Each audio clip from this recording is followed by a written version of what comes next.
You're aware of this sort of back and forth over a crash that just happened here in the United States involving a Tesla vehicle. You know, it's tricky when we talk about self-driving, how self-driving something really is. Welcome back, friends, for one more update from the world of EV stocks. In case you're new to this channel, please do consider subscribing. And if you live in the United States, you can get 2 free shares worth up to $1,850 just by following the link in the description. Now enjoy the rest of the video.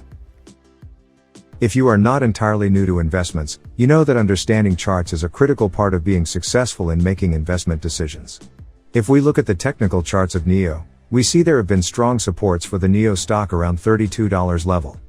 And now NIO has been consolidating for quite some time between that $32 and $45 level, and failing to break out of this range. This kind of consolidation, with a solid support line, however, cannot go on forever. There has been a long round of rotation of money from growth stocks like NIO, and into cyclical value stocks. That rotation cycle, however, is soon coming to a completion. NIO, in the meantime, has reported plenty of positive stories from their side. The company's growth trajectory is intact. The fear of chip shortage has significantly subsided. And NIO is also expanding internationally in the meantime. There has also been a serious crash in the crypto market. All this simply makes quality growth stocks such as NIO prime targets for a significant upward move now. No one knows if the move will start this month, or the next month, but the major move upwards is almost certainly coming, and coming very soon. The same goes for the other high-flying Chinese automaker XPeng as well. Recently, even Kathy Wood mentioned how she sees the Chinese domestic market preferring NIO and XPeng over Tesla.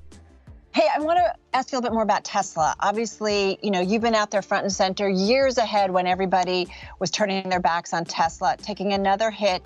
The news out of China, they have certainly had some tough time. Their growth has slowed substantially. They've had a lot of headaches and protests in Shanghai after some accidents with its cars. Is the Chinese market at risk for Tesla? I think the China is going to favor its local producers like NIO and others, XPeng.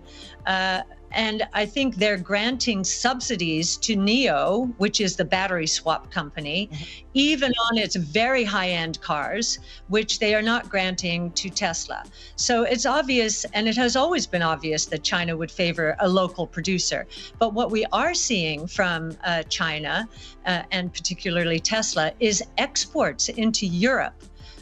Where it does not yet have a plant.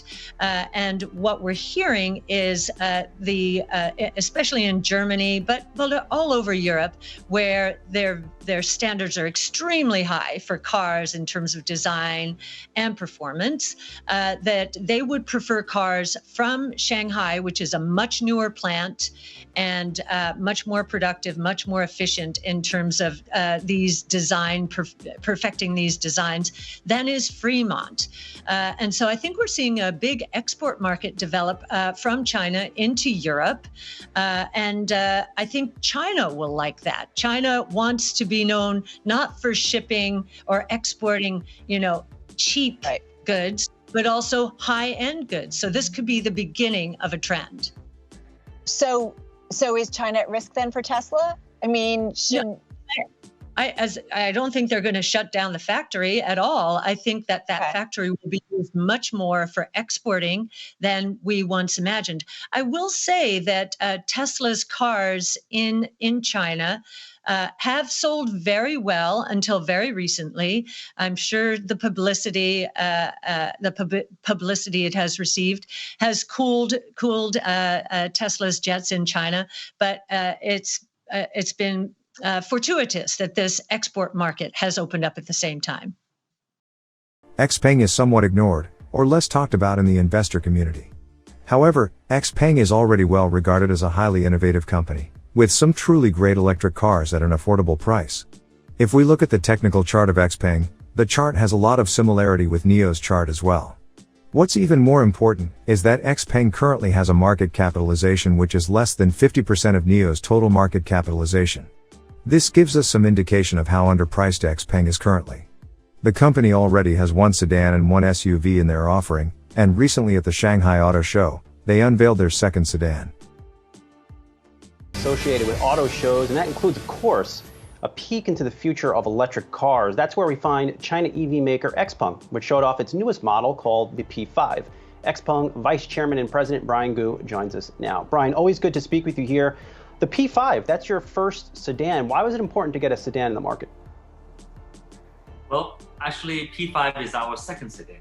Our P7 was our first sedan, but P5 will be different because P5 will be our first family sedan.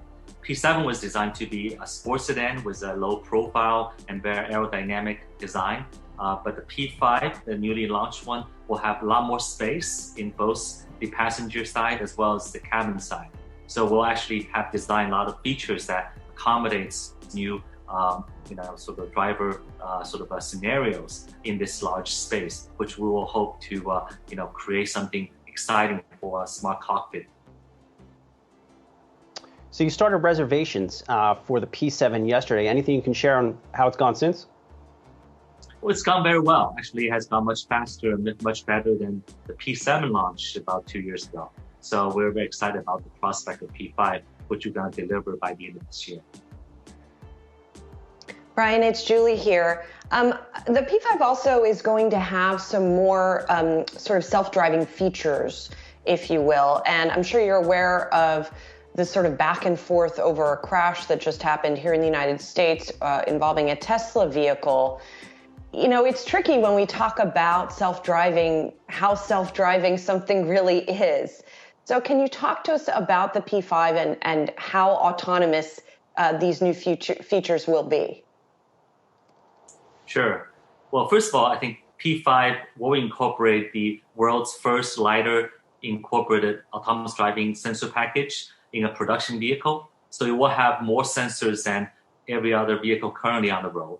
So with LiDAR, you will actually have more sort of data collected for depths, for surroundings, so you can see further and see clearer as a vehicle.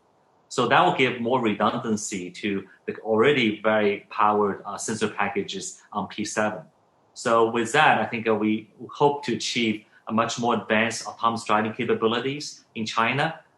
Right now, our autonomous driving package allows car to drive on highways using autonomous driving. But P5 with the current LiDAR configuration will advance that capability to city roads by the end of this year or early next year.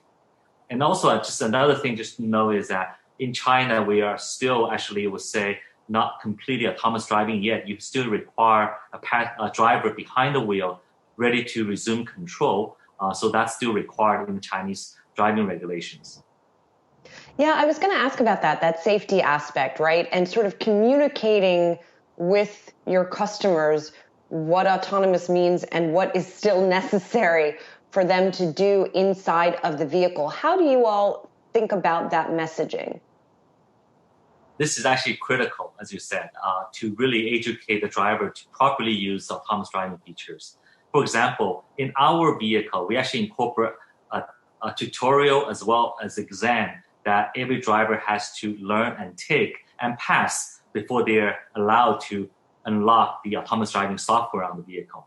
This is actually, I would say, the world's first sort of a driver sort of a license that automakers are doing for the technology. So for us, I think it's critical to have that tutorial and lesson in place because you need to really educate whoever use that feature to know what is the limitation of those features and what they need to be aware on the road. And Brian, also XPeng created quite the buzz at the auto show. Showed off a flying car, or maybe it's not even a car, a flying vehicle. What are the details on that, and when might we see that go into production? Yeah, so it's intended to be a flying car in the future. So we have invested in a separate company that designs and makes flying devices, and now we actually aim to combine the technology of XPeng with the flying, device company to make flying cars. Our intention is to design a car that actually can drive on the road, but it can take off vertically and fly in a low altitude scenario below 100 meters in altitude. And that's something we actually try to reach commercial testing by the end of this year. And hopefully we'll have something to show to the public and to allow the public to test drive sometimes next year. Wow, that's pretty interesting, Brian. When do you imagine a consumer in China would be able to buy something like that? And I imagine there are regulatory considerations here too as well.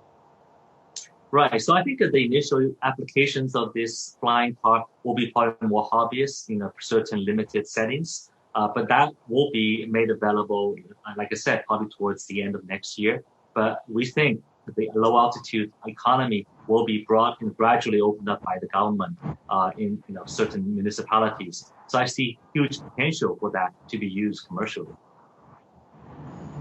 All right, we'll leave it there. XPeng Vice Chairman and President Brian Gu, always good to see you. Stay safe. We'll talk to you soon.